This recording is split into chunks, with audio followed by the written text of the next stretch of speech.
Hello Maval, बातम्यांचा आवाज, मावळचा विश्वास. मुंबई पुणे महामार्ग क्रमांक 4 वरील वडगाव मावळ येथे सेवा रस्ता बांधकामाच्या कामात झालेल्या कथित अनियमिततेचा मुद्दा पुन्हा ऐरणीवर आला आहे. या प्रकरणी सुमारे 11 कोटी रुपयांपर्यंत आर्थिक तफावत आणि प्रक्रियात्मक त्रुटी आढळल्याचा दावा तक्रारदारकांनी केला असून याबाबत महाराष्ट्र लोकायुक्त कार्यालयात तक्रार दाखल करण्यात आली होती. या तक्रारीवर सुनावणी घेतल्यानंतर उपलोकायुक्त कार्यालयाकडून चौकशी अहवाल सादर करण्यात आला असून त्यामध्ये काही गंभीर अनियमितता झाल्याचं नमूद करण्यात आलंय. संबंधित अहवालाच्या आधारे राज्य शासनाने दोषी आढळणाऱ्यांवर शिस्तभंगात्मक तसेच फौजदारी कारवाईचा विचार करावा अशी शिफारस करण्यात आल्याचं कागदपत्रातून स्पष्ट केलंय.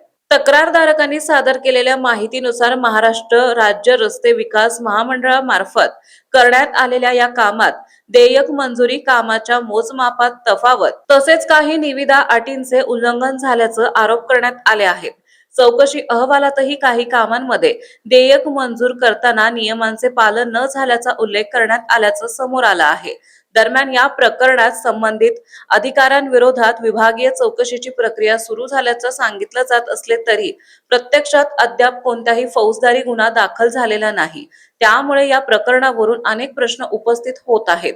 लोकायुक्त कार्यालयाने दिलेल्या आदेशानुसार या प्रकरणातील अहवालाची प्रत सार्वजनिक बांधकाम विभाग, महाराष्ट्र राज्य रस्ते विकास महामंडळ पुणे येथील वरिष्ठ अधिकारी तसेच दक्षता आणि गुणवत्ता नियंत्रण मंडळ यांना पाठवण्यात आली आहे. संबंधितावर योग्य ती कारवाई करून त्यांचा अहवाल शासनाला सादर करण्याचेही निर्देश देण्यात आले आहेत. दरम्यान या प्रकरणातील कथित अनियमितता उघडकीस आल्यानंतर स्थानिक स्तरावर पारदर्शक चौकशी करून दोषींवर कठोर कारवाई करावी अशी मागणी जोर धरू लागली आहे.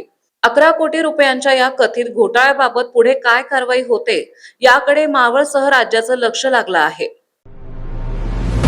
आताच हॅलो मावळ YouTube चॅनलला सबस्क्राईब करा आणि आमच्या फेसबुक पेजला फॉलो करायला विसरू नका.